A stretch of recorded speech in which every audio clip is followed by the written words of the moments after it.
نشوف لقطة اليوم، لحظات دعم مشجع مغربي للبطلة المغربية فاطمة الزهراء كردادي. لقطة مليئة بالروح الوطنية تلك التي قام بها مغربي بمناسبة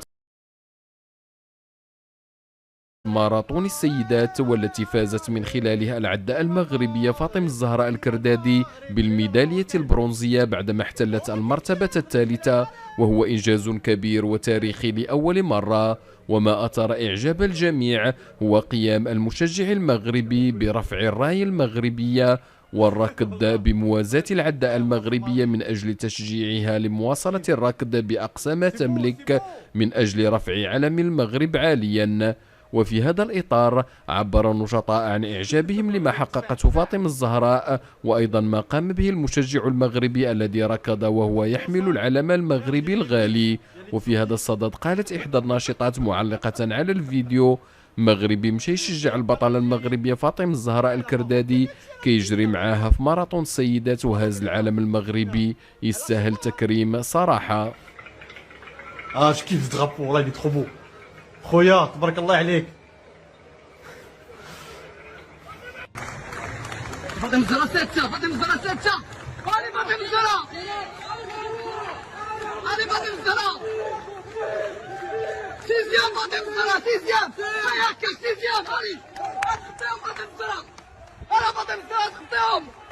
فاطمة الزهراء. اسمعيني يا أختي، اسمعيني، شوف جيب عقلك، اسمعيني، يلا برافو عليك، حنا غادي نشجعوك مزيان، سير، هذه فاطمة الزهراء، يلا، يلا فاطمة الزهراء، يلا، يلا يلا راك مزيان، ما بقى والو، هاد اخر دورة، يلا فاطمة الزهراء، يلا، يلا فاطمة الزهراء، غادي، دخل دخل راشد دخل، يلا فاطمة الزهراء، يلا، يلا كيف جوي فاطمة الزهراء، يلا فاطمة الزهراء، يلا،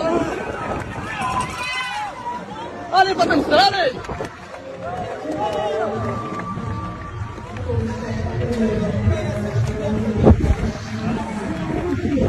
يلا فاطمة الزهراء،